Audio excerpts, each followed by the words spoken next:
I kind of get peeved at times when I see people come on for a live interview and it looked like they just rolled out of bed. They wear a t-shirt, it's sloppy, or they're wearing sunglasses in an interview. You are inside. Stop it. This is no, sunglasses at night situation. And I know you're trying to be cool, Apollo. But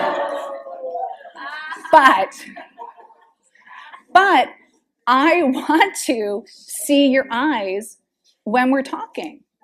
I want to know you're here with me at the time. And I know that part of it is a persona that you're creating, but you also have to recognize your audience wants to connect with you too. And that's ultimately what's going to continue to get your interviews and build relationships. A lot of the reason why people are interviewed over and over again is because they make a great interview.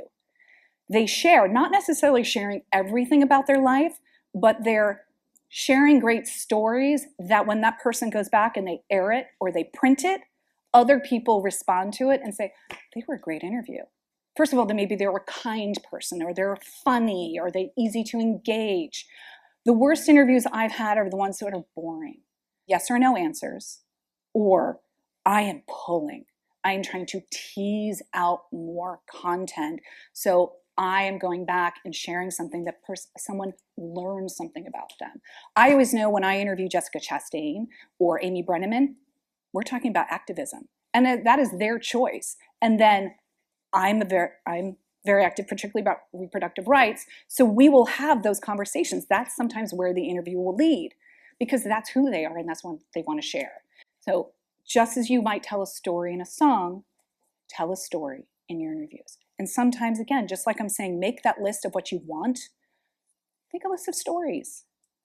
Again, I don't want you to memorize them, but I want you to come up with stories about the project or behind the scenes or your crew or your collaborator in the song, that you can share something that someone else didn't know, that you can make a connection, that someone learns something more about you.